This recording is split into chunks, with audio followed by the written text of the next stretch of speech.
Eu estou disponível, mas eu acho que pronto, já peguei esse bando de papel, acho que a melhor coisa que eu faço é largar ele de lado, porque eu creio que Deus vai nos aprontando no decorrer da mensagem. E eu creio que é assim com vocês também. Às vezes a gente chega aqui, a gente está com peso e Deus vai abrindo a nossa cabeça, vai libertando o nosso coração e durante Ele vai aprontando a gente. Amém? Vou convidar vocês a abrirem suas Bíblias numa passagem destacada no Evangelho de Lucas, capítulo 10, vamos ler do 25 até o 37. Durante a semana, quando eu fui convidado para estar aqui à frente, durante a semana eu estava refletindo muito sobre essa questão da pregação, né? Que alguns chamam de sermão. E eu fico assim, qual a finalidade de uma pregação? A gente chega ali na frente, fala um monte de coisa e as pessoas ficam ouvindo. Eu acho que, no meu caso, muitas pessoas até fazem um favor para mim de ouvir o que eu tenho para falar, mas a pregação ela tem uma finalidade muito específica. Nós estamos aqui para quê? Como iniciou, né, o culto, nós estamos aqui para adorar a Deus. Só que a gente precisa conhecer o que adora. E a pregação ela vem nesse momento para isso, para a partir da palavra de Deus, ela nos trazer revelação de quem a gente adora. E a gente, a partir disso, a gente começa a conhecer mais Deus e começa a adorar a Deus com mais propriedade, amém? Não acho muito diferente, por exemplo, da Esforce, da escola bíblica que a gente tem. E poucas vezes eu venho aqui, mas muitas vezes eu estou ali pregando também, pregando para os adolescentes. A irmã Adelaide, Vivian e outros, Tatiana e outros, pregam aqui para os adultos. E é sempre um momento da gente crescer junto e conhecer mais a Deus, para a gente começar a adorar Ele com propriedade, amém? Vamos ler a passagem. E Handel começou o culto falando de amor. E eu estava ali refletindo, a gente ouve muito falar que Deus amou o mundo de tal maneira que deu o seu Filho unigênito para que todo aquele que nele crer não pereça, mas tenha vida eterna. E a gente ouve falar que Jesus foi a pessoa que mais amou o mundo. E por quê? Muitas vezes a gente não consegue mergulhar em entender, compreender, sentir isso. Mas eu quero que vocês tenham em mente que Jesus, Ele se entregou conscientemente. Ele sabia o que Ele estava fazendo quando Ele se entregou naquela cruz. Ele disse, a minha vida ninguém toma, eu entrego. E Ele se entregou gratuitamente. Ele não se entregou a troco de nada. E é esse Jesus que está aqui agora sendo posto à prova por um estudioso da lei, um cara que sabia muito Bíblia, um cara que sabia todas as leis daquela época dos judeus, e ele estava ali assim, vou apertar Jesus para ver se ele sabe mesmo. E diz assim, certa vez, um advogado da lei levantou-se com o propósito de submeter Jesus à prova. Ele indagou, mestre, o que preciso fazer para herdar a vida eterna? Ao que Jesus lhe propôs, o que está escrito na lei? Como tu a interpretas? E ele replicou, amarás o Senhor teu Deus de todo o teu coração e de toda a tua alma, de todas as tuas forças e com toda a tua capacidade intelectual. E amarás ao teu próximo como a ti mesmo. Então Jesus lhe afirmou, respondeste corretamente, faze isso e viverás. Ele, no entanto, insistindo em justificar-se, questionou a Jesus, mas quem é o meu próximo? Em algumas traduções, vizinho. diante do que Jesus lhe responde assim: certo homem descia de Jerusalém para Jericó, quando veio a cair nas mãos de alguns assaltantes, os quais, depois de lhe roubarem tudo e o espancarem, fugiram, abandonando-o quase morto. Coincidentemente, descia um sacerdote pela mesma estrada. Assim que viu o homem, passou pelo outro lado. Do mesmo modo, agiu um levita, quando chegou ao lugar, observando aquele homem, passou ao largo.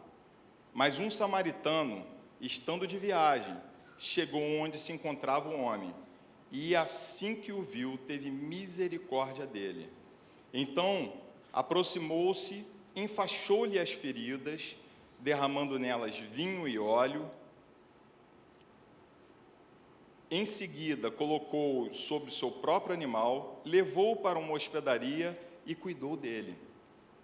No dia seguinte, deu 2 denários ao hospedeiro e lhe recomendou: cuida desse homem, e se alguma despesa tiverdes a mais, eu reembolsarei a ti quando voltar.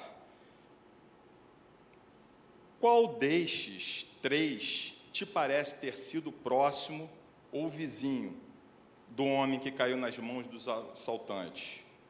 Declarou-lhe o advogado da lei: o que teve misericórdia para com ele.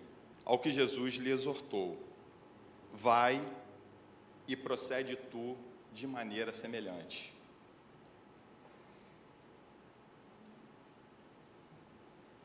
Vai e procede tu de maneira semelhante. Essa era uma mensagem apenas para aquele doutor da lei? Essa era uma mensagem que devia se encerrar ali, já dei a resposta, resolvi tudo.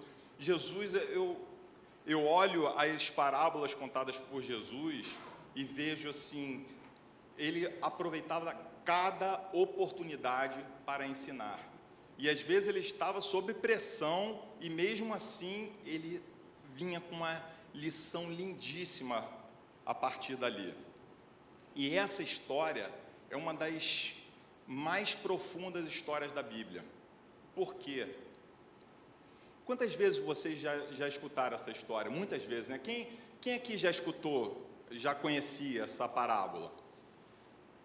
Acho que praticamente todo mundo aqui conhecia essa parábola, né? Eu acho que isso aí é contado até pelo mundo como uma história cultural, uma lição de vida, né? E eu já escutei diversas interpretações sobre essa história. Eu já escutei que o samaritano era Jesus, que Jesus tem um sentido escatológico, que ele deixou 2 denários porque ele vai voltar depois de 2000 anos. Enfim, são diversas interpretações. Mas eu convido vocês hoje a gente se quedar no básico. Vamos ficar aqui na mensagem. A mensagem que ele entregou para aquele estudioso da lei, e que ela se refere a nós também, hoje, como igreja, como servos do Senhor. Em outro momento, Jesus é perguntado por também escribas religiosos, qual seria o mandamento mais importante? E ele responde de uma maneira simples, ele responde: amarás ao teu Deus sobre todas as coisas. Esse é o mandamento mais importante. Semelhante a este, amarás ao teu próximo como a ti mesmo. Se você cumprir isso, observar isso, toda a lei é atendida. Você não precisa fazer mais nada. Você não precisa se preocupar em não matar. Você não precisa se preocupar em não adulterar. Você não precisa se preocupar em não dar falso testemunho, porque toda a lei vai ser atendida a partir do momento que você sente isso, que você adquiriu isso para você. Só que Jesus pega essa história e eu não sei quantos de vocês, já que todo mundo, né, já tem conhecimento da história, quem sabe aqui exatamente o que representava um samaritano? Vocês sabem o que representava um samaritano? Porque a gente ouve várias histórias da Bíblia E no capítulo anterior a esse, no capítulo 9 de Lucas, tem um episódio que diz o seguinte: Jesus estava de viagem e ele precisava ficar numa hospedagem. E os discípulos dele foram até uma hospedagem de samaritanos. E esses samaritanos não quiseram receber Jesus porque vinha de Jerusalém. E aquele episódio, vocês vão lembrar, que João e Tiago viram e falam assim: Senhor, quer que nós oremos e que Deus mande fogo do céu para consumi-los? E Jesus vai e repreende, porque, cara, vocês também não entenderam. Calma. E aí, em um outro episódio, a gente vê Jesus falando com a mulher samaritana, e a mulher fala: como pode tu, sendo judeu, falar comigo, que sou mulher e que sou samaritana? Mas Jesus era revolucionário. Ele veio aqui para mostrar muito mais do que aqueles homens pensavam, muito mais do que aqueles homens alcançavam. A verdade dos samaritanos é o seguinte, vou tentar ser breve, mas eu preciso de um tempinho só para dar uma volta na história dos judeus. Logo depois do reinado, Davi, né, a gente conhece como rei Davi, filho Salomão, né, que sucedeu Davi, e depois da morte de Salomão, houve uma sucessão do seu filho. E o seu filho, ele não teve uma mão boa logo no início do reino, e ele sofreu uma revolução. E houve uma separação do reino, entre o reino do norte, formado por todas as outras tribos, e o reino do sul, formado pela tribo de Judá. E ali, geograficamente, era norte e sul mesmo, né? Ali em Canaã, Israel, onde a gente conhece mais ou menos aquela região ali, a parte do norte era a partir de Samaria, e Samaria tinha como, o reino do norte tinha como capital Samaria, e o reino do sul tinha como capital Jerusalém. Aí a gente vai ver em Crônicas, Reis, aquelas histórias todas sobre os reis. Normalmente os reis do norte, eles eram menos tementes a Deus, eles acabavam se desviando mais facilmente, e o reino do sul eram os descendentes de Davi, e eles tinham mais proximidade com Deus. Só que houve o momento do exílio, que ambos os reinos, eles foram dominados e postos em exílio. Alguns foram para fora e houve a dominação também do território. Nesse momento é que houve um problema com os samaritanos. Houve uma miscigenação do povo samaritano com assírio. Então eles adquiriram muito da cultura assíria e começaram também a questão pagã, né? A cultuar outros deuses, a ponto de, quando acabou aquele período de exílio e teve autorização para que as muralhas fossem reconstruídas e depois o templo, a participação dos samaritanos foi negada.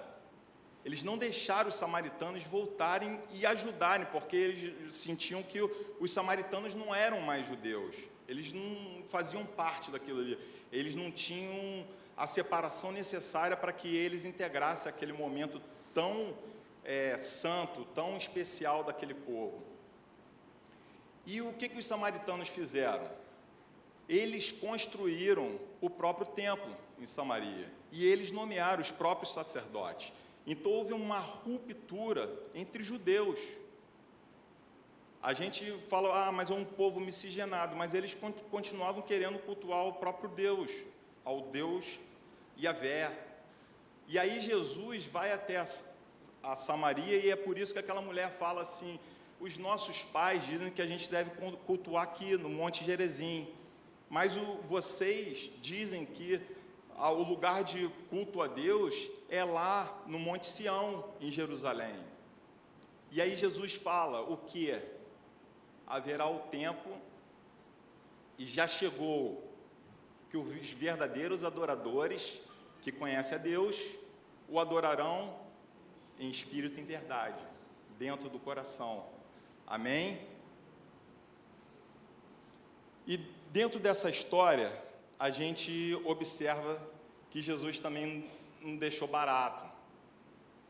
Ele podia ter colocado um monte de gente ali, né? Um comerciante, mas ele bota um sacerdote, um levita, para participarem da história. E quem eram os sacerdotes e quem eram os levitas? O sacerdote era o cara encarregado por cuidar do templo e oferecer sacrifício pelo pecado do povo, dele e do povo. E os levitas, hierarquicamente um pouco inferiores, eles também eram pessoas separadas para poder cuidar dos utensílios do templo e cuidar da adoração. Então, ambos, sacerdotes e levitas, eram pessoas que sabiam, conheciam muito a lei, conheciam muito o Levítico, conheciam toda a regra do jogo para os judeus. E é por isso que ele responde. Aqui, um escriba, um advogado da lei, também um religioso, ele cita aqui algo que está escrito. Isso aqui não é novidade para ninguém. Amarás o teu Deus sobre todas as coisas, está em Deuteronômio. E amarás ao teu próximo como a ti mesmo, está em Levítico. Eu posso ter alternado, mas são textos que estão destacados na palavra. E Jesus fala para ele: respondeste bem, faz isso e viverás. Mas ele podia ter parado por aí, né? Mas o que ele faz? Ele meio que querendo se desculpar. Se eu não faço, de repente, porque eu não entendi, e quem seria exatamente meu próximo? Eu tenho que fazer isso para todo mundo?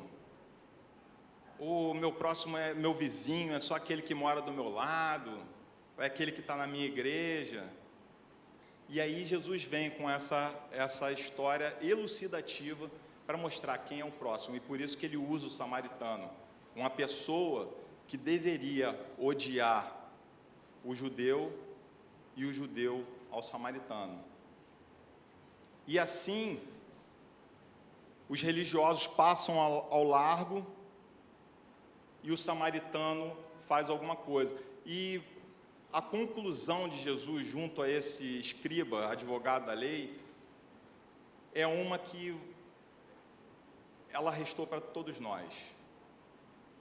E dentro dessa construção de conhecimento de Deus, a gente hoje precisa nos perguntar: o que nós precisamos fazer hoje, aqui e agora? As nossas vidas, a gente sai da igreja, vai lá para fora, amanhã tem trabalho, e o que a gente precisa fazer e continuar fazendo? O que Deus quer de nós? E a resposta está no último versículo: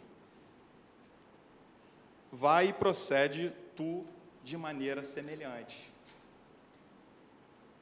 Então a gente volta para o samaritano e pergunta: o que ele fez? Que eu quero fazer igual. E eu separei 3 coisas que ele fez. A primeira coisa que o samaritano fez foi ver. A segunda coisa que o samaritano fez foi sentir. E a terceira coisa que o samaritano fez foi fazer. E eu acredito que existe uma sequência necessária entre essas 3 coisas. Eu preciso ver para poder sentir, e eu preciso sentir para poder fazer.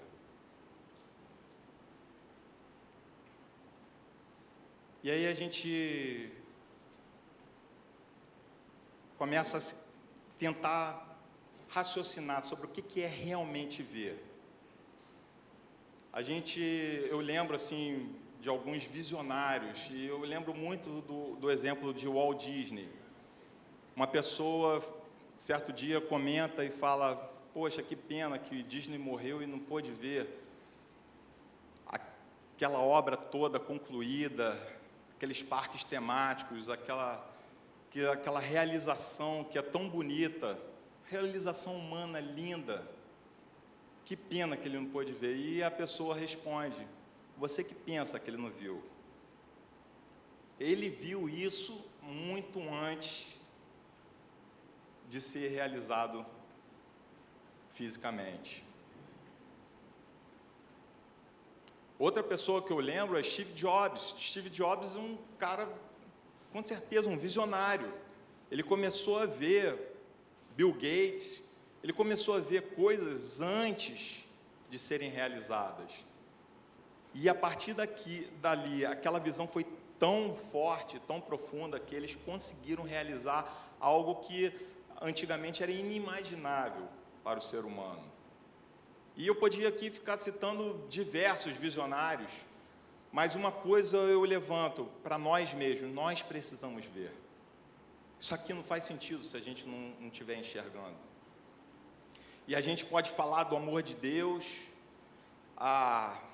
Quando Handel leu no início, tem uma passagem de 1 Coríntios 13, que ele fala: ainda que eu desse o meu corpo para ser queimado, que eu entregasse todos os meus bens aos pobres, se não tiver amor, de nada valeria. Por quê? Tem gente que pode fazer isso sem ter amor? Tem. O cara viu uma coisa diferente. Religiosos, pessoas, a gente vai lá no ISIS, né? E você vai ver gente entregando a vida, se matando, entrando no avião para explodir lá nas Torres Gêmeas. Porque viram, mas viram o quê? E nós precisamos ver aquilo que é verdade e aquilo que está separado para nós. Hoje a sociedade ela está cada vez mais assim, como é que a palavra que eu possa falar que individualista. Eu não diria individualista, é uma palavra ruim.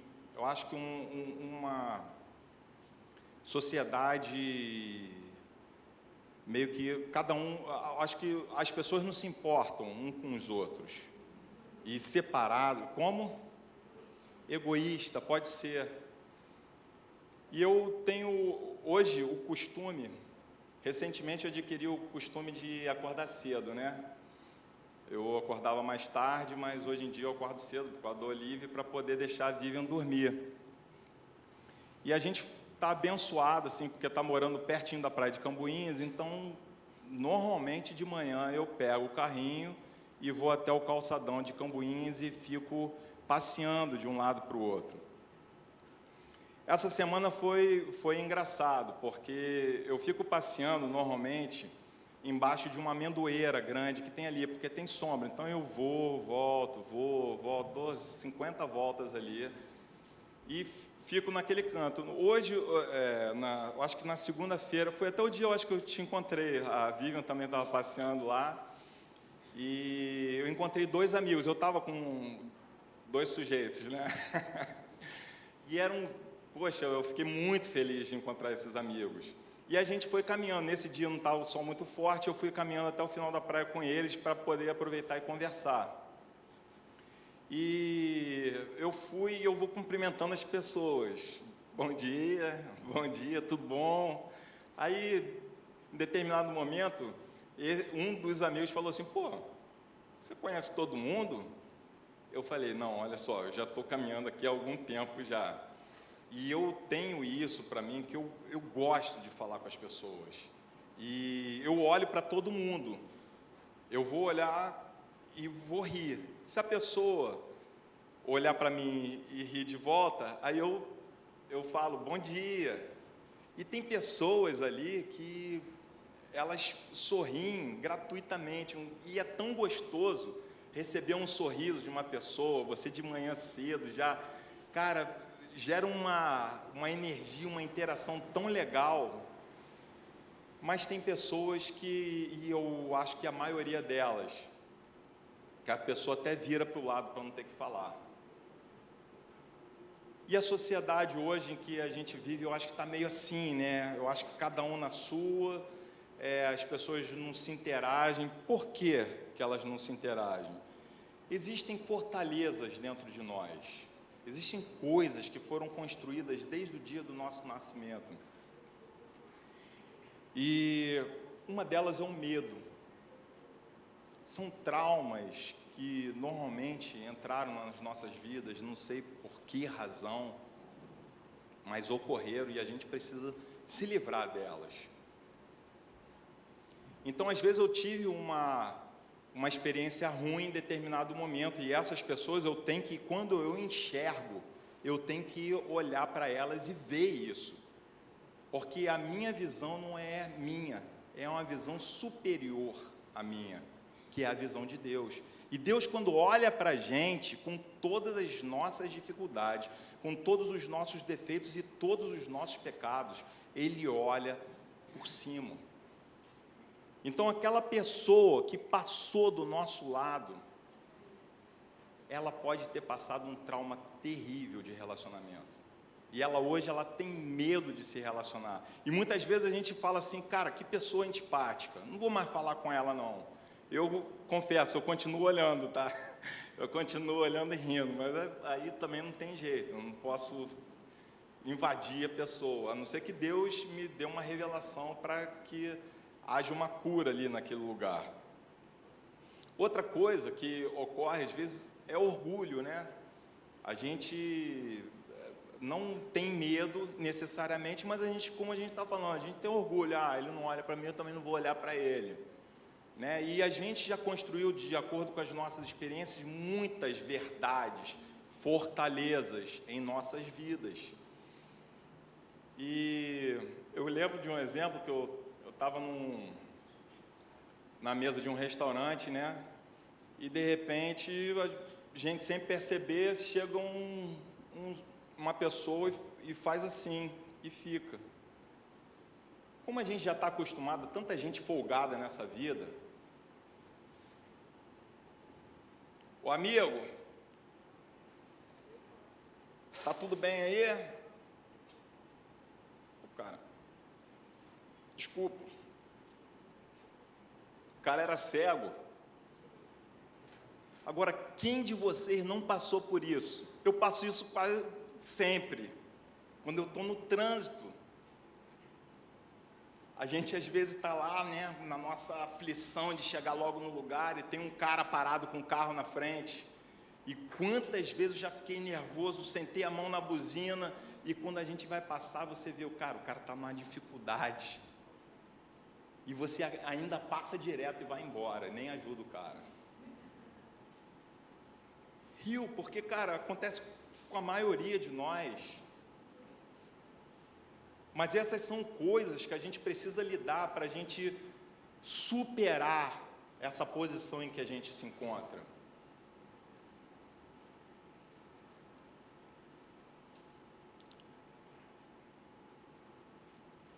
E a partir do momento que a gente consegue enxergar, não com os nossos olhos, mas com os olhos superiores, a gente começa a sentir. E eu começo a ver a dificuldade do outro, eu começo a ver o momento do outro, que às vezes o cara não tem nem a dificuldade, mas naquele momento o negócio está difícil para ele. E eu começo a sentir, e essa foi a segunda coisa que naturalmente surgiu no samaritano. A Bíblia diz que ele teve misericórdia. E ele teve misericórdia diferente dos outros. E quem eram os outros? Isso aqui não é uma lição só para a igreja, mas é para a igreja também. Por que Jesus aqui, ele destaca personagens tão caricatos? O único personagem que eu acho que ele não descreve socialmente é a vítima. Era um homem.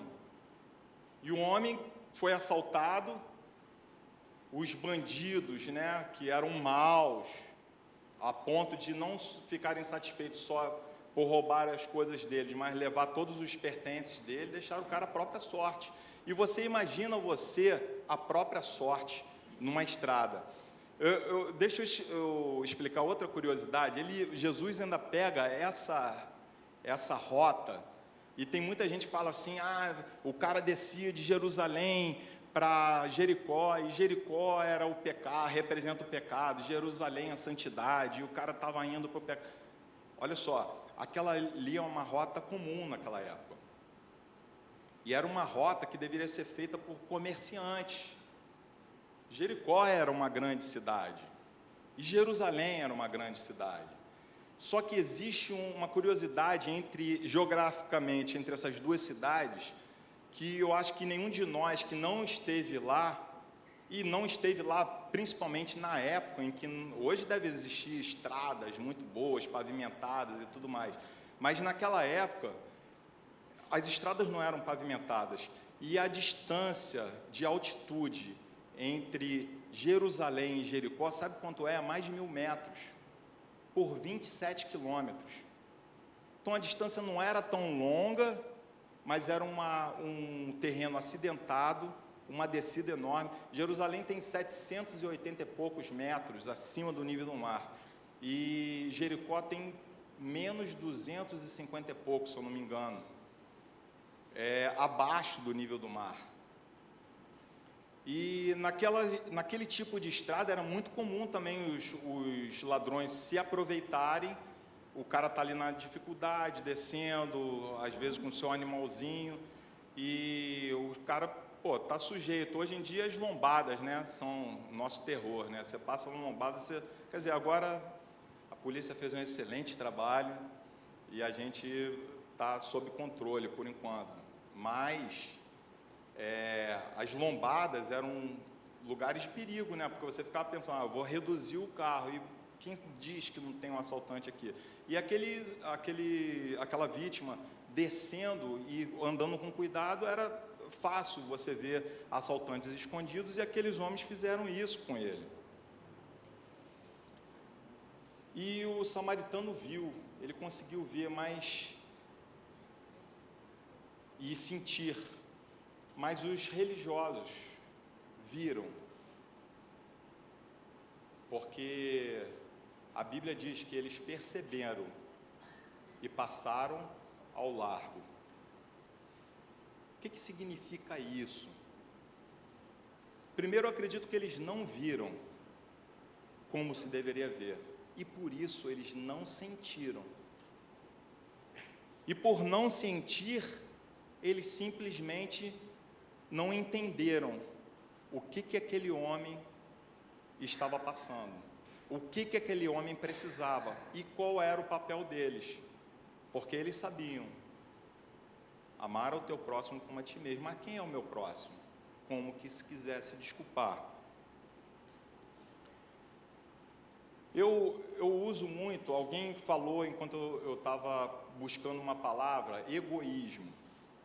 E para a gente entender o amor, se eu perguntar qual o antônimo de amor para vocês, vocês vão falar que é ódio, né? Eu acho que a maioria das pessoas busca dessa forma. E eu não acho errado, eu acho que é difícil a gente entender se a gente buscar nessa palavra o antônimo de amor. Você imagina um casal, e certo dia eles acordam e estão tomando café, e o marido vira para a esposa e diz: a gente precisa se separar,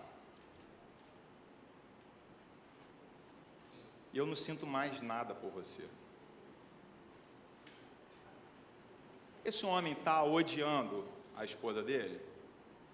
Não necessariamente. Isso que acontece, se a gente usar como ódio o antônimo, a gente vai falar assim: mas eu não odeio ninguém, então eu amo. Não é verdade. Eu posso não odiar uma pessoa e ser totalmente indiferente com ela. Ainda digo outra palavra que talvez surta mais efeito. Como a gente fala que Jesus se entregou e Ele deu tudo para nós, e a gente precisa de Deus para a gente compreender isso profundamente, a palavra aí é egoísmo. Porque o egoísta, o que ele faz? Ele pensa só nele, né? Então, eu estou aqui é porque isso aqui faz sentido para mim. Eu estou aqui porque eu quero algo para mim. Eu estou aqui, aquela pessoa hoje não fez isso que desagradou a mim, e eu estou pensando em mim. É esse o sentido de egoísta, né? O egoísta, ele está sempre pensando nele. Então, é muito mais fácil a gente entender a potência do amor quando a gente pensa nessas duas palavras, indiferença e egoísmo. E Deus nos fez para sermos seres relacionais. Um ser indiferente, um ser egoísta, ele não consegue se relacionar com o outro. Ah, mas eu me relaciono, eu estou ali sempre com as pessoas e tal. Você está vivendo o mínimo, você não está enxergando o que Deus preparou para você. E sempre que eu quero pensar no que Deus preparou para mim, eu volto lá em Adão. E eu vejo aquela historinha lá, que eu acho que tem muito mais, mas a Bíblia resume, né? E ele fala, Deus criou a humanidade, e eu, quando olho Adão e Eva, eu gosto de pensar em humanidade. Eu não gosto de Adão, humano, e Eva, humano, junto com Adão. E eu penso que Deus nos preparou, nos fez para nos relacionarmos com Ele e para nos relacionarmos entre nós, de uma maneira perfeita. E quando eu penso, às vezes, o que é a vida eterna? Nós viveremos eternamente. A gente tem que ter certeza disso. E quando a gente pensa na vida eterna, eu quero estar bem na vida eterna, porque olho nenhum viu, e assim vai, porque Deus preparou algo grandioso para a gente viver, voltar a viver do lado dele, exatamente. Mas Deus preparou algo muito ruim para quem não for aprovado, que é o inferno. E o pastor outro dia falou que no inferno existirão trevas tão densas que você nem vai conseguir ver o outro, não foi isso? E eu comecei a pensar, não vai ter relacionamento no inferno. Não vai ter amor no inferno. Isso é o suficiente para você ver um lugar de sofrimento.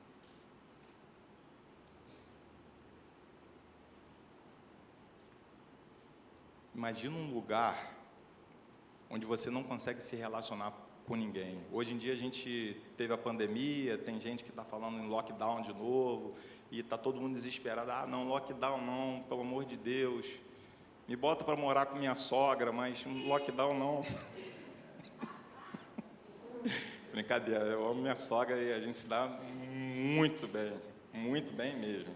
É porque é a única piada assim que faz sentido na vida de vocês, né?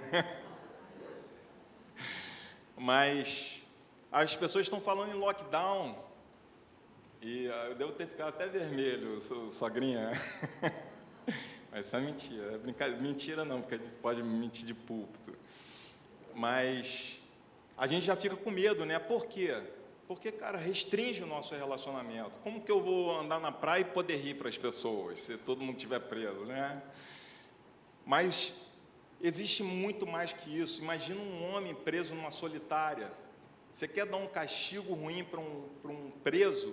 É botar ele numa solitária durante um tempo, e o cara fica louco ali. Mas Deus nos fez para nos relacionarmos hoje de uma forma perfeita, como Adão se relacionava. O sentimento de Adão não era um sentimento familiar. A gente lê Adão e Eva, a gente pensa na relação que a gente tem hoje com a nossa esposa. E a relação da humanidade, Adão, Eva e sei lá quem mais, é um relacionamento perfeito de união, onde existiam um só pensamento, assim como existe na Trindade.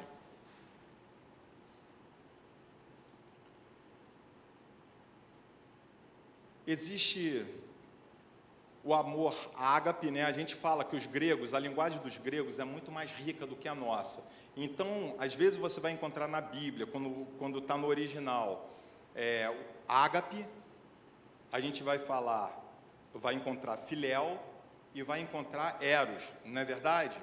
Essas três palavras, elas têm sentidos diferentes para o amor, mas o sentido, e eu gostaria que vocês firmassem isso, amor é amor. Só que Deus preparou algo, uma construção hoje, na nossa limitação de amor. Então hoje, por exemplo, eu tenho a minha esposa, e eu amo, Eros. E eu tenho os meus filhos, e amo, Filéu. E é muito mais fácil a gente amar a nossa esposa e os nossos filhos do que as outras pessoas, é ou não é? Eu ensinando para os adolescentes, eu dizia, poxa, quem é a pessoa que você mais ama na vida? E eu acho que a totalidade disso, meus pais, minha família. E a gente, quando muito, né, a gente ama a nossa família, porque tem muita gente que nem a família ama. Mas dentro da nossa restrição de amor, Deus preparou núcleos para a gente treinar isso. A gente precisa amar a nossa família. Mas Deus preparou uma família muito maior para depois. E hoje a gente já precisa exercitar. Quando a gente fala em igreja, com I maiúsculo, a gente não chama de família? E não é o amor que a gente precisa entregar para essa igreja, é o amor que a gente entrega para os nossos filhos. Então, é muito fácil eu dizer, eu morro pelo meu filho. Mas será que eu morro pelo teu filho? Será que eu morro por você? E aí a gente já começa a entender melhor o amor ágape, que é o amor perfeito do exemplo de Jesus, que viveu aqui para se entregar e viveu aqui para nos salvar. Por isso ele morreu. Ele não precisava morrer.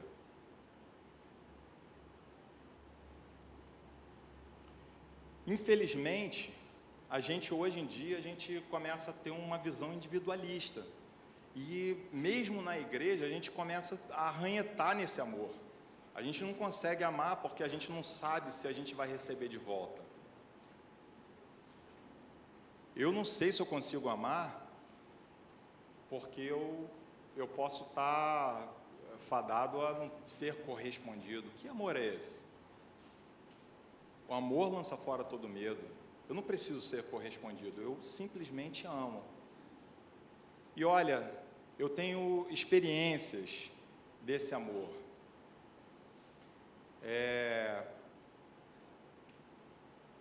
Eu tive uma experiência de libertação desse amor, que o amor, ele acaba libertando primeiro a gente, depois a outra pessoa. Tudo que a gente faz é para liberdade.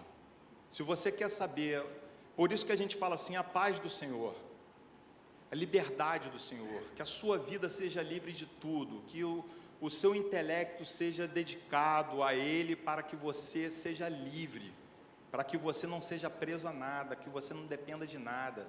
E nesse momento, eu lembro assim de um momento que eu tive com meu pai, e eu normalmente levo as crianças, levava mais antes da pandemia, levava as crianças lá na casa deles, né, para eles poderem ver um pouquinho e tal, e às vezes era um momento difícil, porque eu estava na correria e tal, e eu levava lá. E um certo dia, eu levei, e eu acho que eu devia estar com alguma coisa, assim, algum problema, que no dia seguinte minha mãe me ligou. Filho, você está com algum problema com teu pai? Aí eu falei, não, por quê? Não, porque ele falou que ontem você veio aqui e não deu um beijo nele. E eu devia estar mesmo, eu acho que eu devia, não com problema do meu pai, desculpa, eu devia estar assim com alguma preocupação, e quem é mais próximo meu sabe que às vezes eu entro na caixa, de repente eu levei as crianças lá, e entrei na caixa, não falei direito com as pessoas e tal, e ele entendeu isso como um pessoal. Só que naquele momento eu fiquei mal. Isso é muito injusto. Poxa, já fiz um esforço, nem podia ir lá ontem, fui lá, levei, ainda vem com esse mimimi de beijo, de não sei o quê. Até um momento que eu comecei a pensar, poxa, mas é isso que ele precisa. Os pais, nossos pais, eles ficam carentes, né? Depois de um tempo, eles ficam carentes, eles precisam de atenção. Essa semana a gente encontrou um senhorzinho ali no mercado, ele não disse isso não, mas foi tão legal. A gente estava com os 3 filhos, eu e a Vivian, e de repente a gente está ali no Grand Marché, na área de padaria, e ele chega, desculpa eu falar, mas não dá tanta saudade. Eu vi seus filhos pedindo chocolate, e eu lembrei dos meus, um está em Portugal, outro está em São Paulo, e, poxa, eu sinto tanta saudade, passa tão rápido. Aí eu falei, poxa, que legal, né? Que coisa bacana você, porque a gente automaticamente a gente volta para os nossos filhos, e daqui a pouco eles vão crescer, cara. E aí, quando cresce, às vezes saem de casa. E quando saem de casa, a gente sente saudade. E eu acho que foi isso que meu pai sentiu naquele momento. E aquele mimimi, né, dele era simplesmente um sentimento, a forma dele de se expressar sobre isso. E eu lembro que eu estava no trabalho nesse dia e Deus moveu isso na minha mente. E quando Deus moveu isso na minha mente, eu automaticamente falei, não, vou lá hoje. Eu volto do trabalho, passo lá e vou dar um beijo nele. Ele falou que eu não dei um beijo, vou lá exclusivamente para demonstrar atenção. E eu vou te falar, não precisou chegar lá para aquele sentimento sentir de mim. Eu fui automaticamente liberto.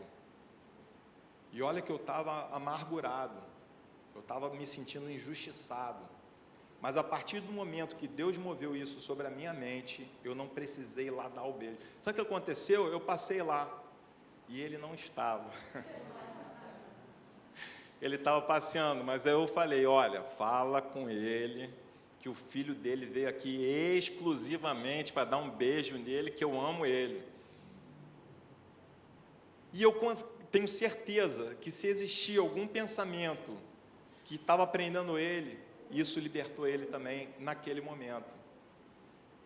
Amém?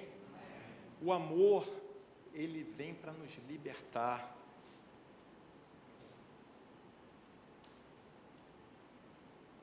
A gente fala muito sobre perdão, né? E muitas vezes a gente encontra pessoas doentes mesmo, que a doença passa para o corpo. E quando você liberta, e essa pessoa libera o perdão, porque ela enxergou um motivo muito maior para poder liberar esse perdão, ela automaticamente é curada da sua doença. Quem aqui já conhece um caso assim? Eu conheço. Ninguém conhece? Aí, cara, eu sei que tem muitos casos de perdão, liberação de perdão, que acaba refletindo na nossa libertação física. E aí, quando a gente alcança a liberdade, os céus se abrem. E quando os céus se abrem, aí que a gente começa a fazer. E a gente começa a fazer com propriedade, porque muitas vezes, como a gente falou, tem gente que dá os bens para os pobres, tem gente que entrega o seu corpo para ser queimado ou para ser destruído dentro de um avião nas Torres Gêmeas lá, mas se não tiver amor, de nada vale. E quando a gente começa a ver, enxergar e sentir, a gente começa a fazer automaticamente. Então, a fé errada pode levar a gente a fazer, mas a fé certa, ela inevitavelmente deve levar a gente a fazer. A fé errada pode levar a gente a fazer, mas a fé certa, inevitavelmente, vai levar a gente a fazer. Amém? E aí, esse homem passou a fazer sem peso. E o que ele fez? Ele não fez nada demais, ele passou ali. Primeiro, hoje em dia, o Daniel uma vez falou aqui, qual é o capital em extinção no meio da gente? Que hoje em dia todo mundo se sente incomodado de perder. Tempo. Então aquele homem, o primeiro momento, a primeira oportunidade dele foi o quê? Ele parou. Ele estava em viagem, eu imagino um cara descendo lá com o seu animal, com um monte de mantimento, um comerciante, numa tarde de terça-feira, indo para Jericó para realizar negócios. Não sei o que vocês imaginam, mas eu posso construir assim. E ele parou, porque ele viu um homem que necessitava de ajuda. E o contraponto é justamente o levita e o sacerdote. Esses homens, eles eram dedicados às suas tarefas, e as suas tarefas deveriam guardar relação íntima com o quê? Com a vontade de Deus. E eles não pararam. Por quê? Porque eles não quiseram dedicar o tempo, não quiseram dedicar energia. A segunda coisa que esse homem dedicou foi a força própria. Ele pega, e a Bíblia diz que ele começa a cuidar das feridas do homem, ele ergue o homem, bota no seu... Imagina colocar um semi-morto em cima de um animal. Ele teve que dar o jeito dele, né? Então ele deve ter se sujado de sangue, ele foi lá e não mais. Ele pega e leva o homem para uma hospedaria. E a Bíblia diz que lá ele continua cuidando daquele homem. E por fim, ele emprega o quê? Os seus recursos. E ele deixa ali 2 denários. E eu creio que Jesus podia ter parado, se ele quisesse dar uma mensagem apenas de herança da vida eterna, ele podia ter parado ali na obra do samaritano. Não podia? Podia falar assim, e ele cuidou, e amou, e não sei o quê. Qual desses 3 parece o próximo desse homem? O samaritano. Já concluiu, não concluiu, mas ele deixou lá com um hospedeiro, empregou recursos, e esse homem deu continuidade ao tratamento. Acho que, logicamente, o homem ia lá, ia realizar os seus negócios, e não ia parar totalmente a sua vida, e ele ia voltar e ia ver como é que estava o homem, ia continuar a cuidar, se precisasse ia pagar mais, mas ele não deixou de cuidar do homem. Isso representa a nossa união na ação, porque a gente não precisa fazer sozinho, a gente não deve fazer sozinho. Eu acho que quando a gente faz e se une com o outro, é muito mais prazeroso, é muito mais completo, porque tem coisas que eu sei fazer, tem coisas que você sabe fazer, e nós podemos fazer coisas melhores juntos. E aí eu lembro também de uma questão, porque a gente fala assim, mas eu já faço. E o que você faz? Eu faço, eu ajudo meus filhos, eu tenho 3 filhos e eu vou comprar um apartamento para eles, eu vou comprar algumas coisas para eles, e eu vou pagar a escola para eles, e eu vou cuidar deles, e isso já é suficiente para mim, porque já é muito trabalho, 3 filhos, né, Vivian? 3 filhos dá trabalho, não dá? Dá trabalho, não dá, Leandro? Cuidado. E a Bíblia diz que a gente deve cuidar da nossa família, sim, em primeiro lugar. Só que a gente precisa superar isso. E cuidar de filho, cuidar de amigo não é o suficiente. A Bíblia diz para a gente fazer o quê? Amem os seus inimigos. E o personagem do samaritano, ele demonstra muito bem isso. Ele amou o inimigo dele. Porque se vocês amarem os seus amigos e as pessoas que estão debaixo do seu teto, que diferença fazem vocês em relação aos gentios? Mas quando a gente começa a amar os nossos inimigos, o céu se abre. Então não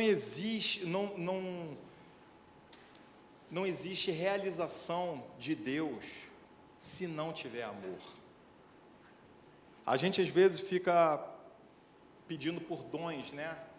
E qual o dom que você mais gostaria de ter? Eu gostaria de ter dom de profecia, de poder ver mais à frente, de ter essa visão bem clara do que Deus quer e poder passar isso para o povo. Profetizar é muito legal. Eu gostaria de ter o dom de línguas, porque isso eu me edifico. Eu gostaria de ter o dom de curar, porque olha só, você imagina, cara, sobrenatural, uma pessoa ali na cadeira de roda, eu imponho a mão em nome de Jesus, essa pessoa levanta e fica curada.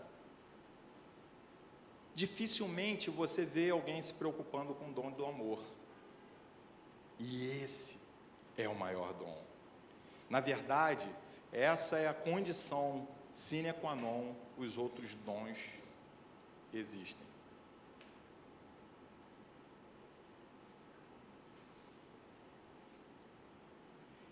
E o limite?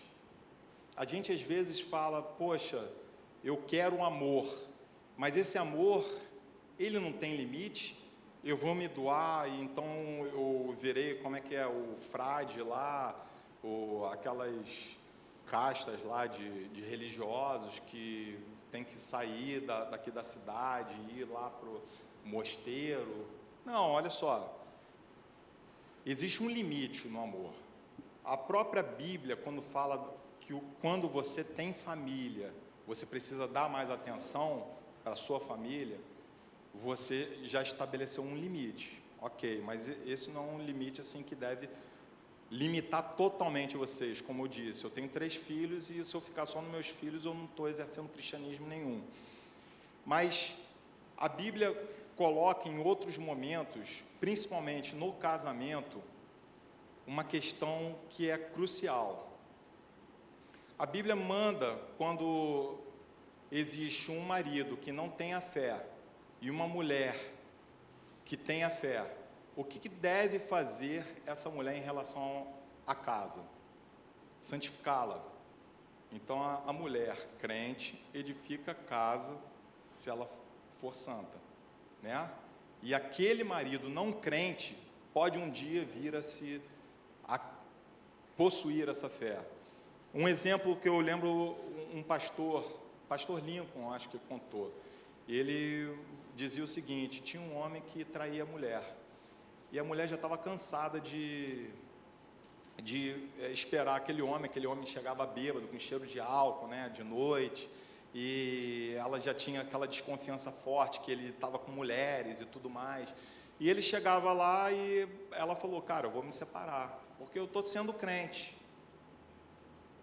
Aí ele deu a seguinte luz para ela, falou: mas você tem brigado? Eu brigo, cara, quase saio no tapa com ele. Então você vai usar uma estratégia diferente. A partir desse momento, quando ele chegar em casa, você vai preparar um café para ele, você vai preparar um banho para ele, e você vai mostrar simplesmente que você o ama. E aquela mulher começou a fazer isso. E a partir daquele momento, o homem parou de fazer o que ele fazia. E ele se converteu. A fé chegou até ele através da santificação da mulher. A limitação, a Bíblia coloca uma limitação ela fala assim: mas imagina que você, tendo essa fé, você está vivendo com uma pessoa que não tem essa fé, e você, por mais que você santifique a sua casa, essa pessoa não quer. E a Bíblia fala assim: se não quiser realmente, você pode separar dele, porque aí que está o que a gente deve grifar, porque Deus não te deu espírito de prisão. Vocês entenderam? O limite do nosso amor é aquilo que muitas vezes as pessoas têm colocado o sentido de amor como uma prisão. Você não precisa ser aprisionado a pessoas, você simplesmente precisa amar, sentir e fazer. Concluindo, Como Rendel leu essa passagem em 1 Coríntios 13, e eu acho que a gente já falou bastante sobre isso aqui, eu gostaria de ressaltar a segunda parte desse capítulo. Lendo ele, de repente, eu acho que abri uma visão sobre algo que eu já acreditava. O que Deus tem preparado para a gente? Porque a gente vive segundo uma esperança, segundo uma fé e uma esperança, né? E a gente tem que saber o que a gente quer, aquilo que a gente acredita. E Deus vai levar a gente, está levando a gente numa direção. E qual é essa direção? E lá, a partir do versículo 8, Deus coloca ali a nossa condição e aquilo que Ele tem preparado. Vamos ver? A partir do versículo 8. O amor jamais morre, todavia as profecias deixarão de existir, as línguas cessarão, o conhecimento desaparecerá. Porquanto em parte conhecemos, em parte profetizamos. Quando, no entanto, chegar o que é perfeito, o que é imperfeito será extinto. Quando eu era criança, pensava como um menino, sentia e falava como um menino. Quando cheguei à idade adulta, deixei para trás as atitudes próprias das crianças. Agora, portanto, enxergamos apenas um reflexo obscuro, como em um material polido. Entretanto, haverá o dia em que veremos face a face. Hoje conhecemos em parte, então conhecerei perfeitamente, da mesma maneira como plenamente sou conhecido. Sendo assim, permanecem até o momento, desculpa, eu até fiz o gesto errado aqui. Sendo assim, permanecem até o momento esses três, a fé, a esperança e o amor. Contudo, o maior deles é o amor. O que ele está dizendo aqui? Ele está dizendo que hoje a gente é restrito no amor. A gente tem as nossas deficiências, sim, sobre as quais a gente precisa lutar e se construir, pedindo a Deus que Deus nos construa e nos ajude, porque a gente não tem condição de ter esse amor ágape. A gente, quando muito, tem condição de ter o amor filéu e o amor eros. Mas a partir do momento que Deus começa a mostrar a gente tem que exercitar no sentido de que um dia esse amor vai ser perfeito, porque vocês pensam, eu vou para o céu. E o que é o céu? E eu falei aqui, o céu é um lugar de relacionamento. Nós estaremos juntos com outras pessoas e não vão ter família, porque a família vai ser uma só. Jesus disse isso. Ele falou que as pessoas não se casarão nem se darão em casamento. Então a Vivian não vai ser minha esposa no céu. O Bernardo não vai ser meu filho no céu. Mas eu vou conseguir amar o Bernardo e a Vivian da mesma forma que vou conseguir amar todos vocês. Porque hoje a gente vê limitadamente, como ele diz, como se a gente enxergasse em cima de uma chapa de metal polido. Sabe, que você vê ali, não é um espelho exatamente, mas vai ter um dia que a gente vai chegar e vai ver face a face. E a partir desse dia, a gente vai ser perfeito e vai conseguir amar irrestritamente. Mas hoje, a gente precisa buscar esse amor irrestrito, porque o reino de Deus já está no meio de nós. E juntamente com o reino de Deus está a apostasia. Se a gente for ver lá em Mateus 24, quando Jesus está prevendo o que acontecerá, ele fala que o crescimento da maldade, e a maldade, vocês de repente estão pensando nos ladrões, mas eu estou pensando no levita e no sacerdote. Sendo assim, ele no versículo seguinte, ele fala o seguinte: numerosos falsos profetas, e enganarão a muitos. Por quê? Porque eles tirarão do centro da igreja, do centro da fé, o verdadeiro sentido dele. Qual é o centro da igreja, o centro da fé? Que se a gente obedecer, a gente vai obedecer a toda a lei. O amor. Então, nesse momento, a gente começa a apostatar da fé. E já começamos há muito tempo.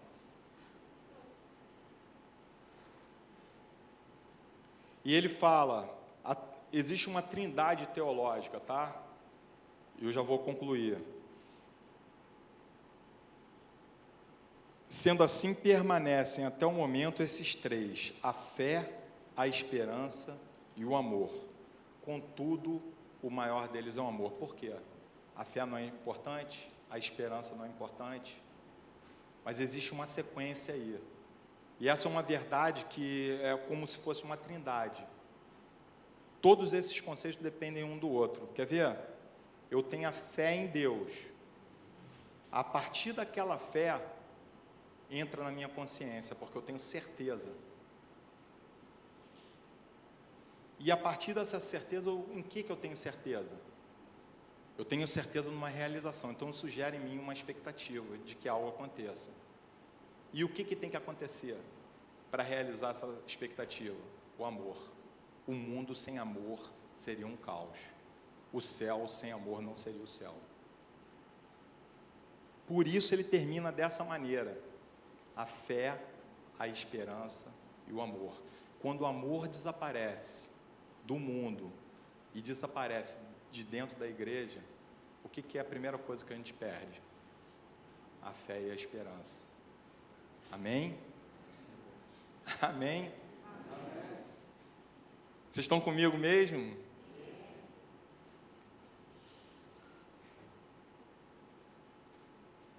Eu vou orar por vocês. Eu acho que essa é uma palavra para toda a igreja. Não vou fazer apelo, porque eu não creio que seja para um ou para outro. Mas eu lembro de uma história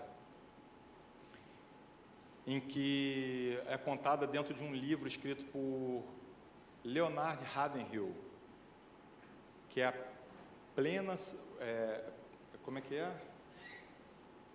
Não, porque tardo pleno avivamento, né?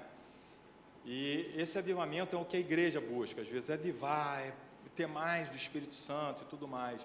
E eu sempre lembro desse episódio, a Vivian também, né, eu acho que ela já citou algumas vezes aqui, que em determinado momento tinha um capelão, e ele foi lá orar para um homem que estava no corredor da morte.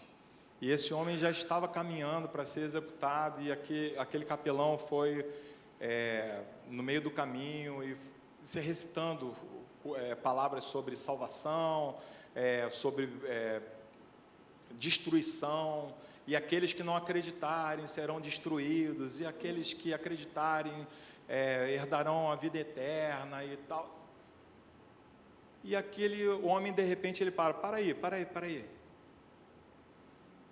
Se eu acreditasse justamente nisso que você está falando, eu não estaria falando do jeito que você está falando.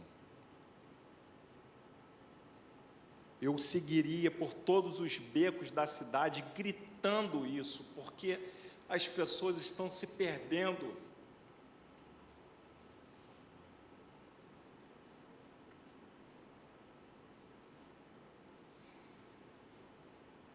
As pessoas vão morrer e já estão mortas, porque amor é vida. Se a pessoa não tem amor, ela já morreu. Você quer ver uma pessoa deprimida, ela deixar de acreditar no amor? Eu não vou entrar em polêmica, porque eu não sou psicólogo nem médico para falar, mas existe uma reação química, sim, mas essa reação tem um momento anterior, creio eu. E as pessoas estão se perdendo deprimidas, porque não acreditam mais, não tem razão de existir. E a gente precisa enxergar isso. A gente precisa sentir isso. E a gente precisa fazer. Amém?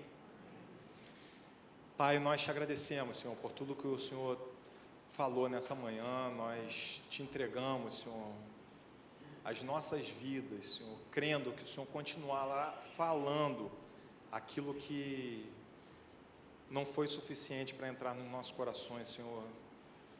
Amolece, Pai, nos dá sensibilidade, nos dá visão, Deus.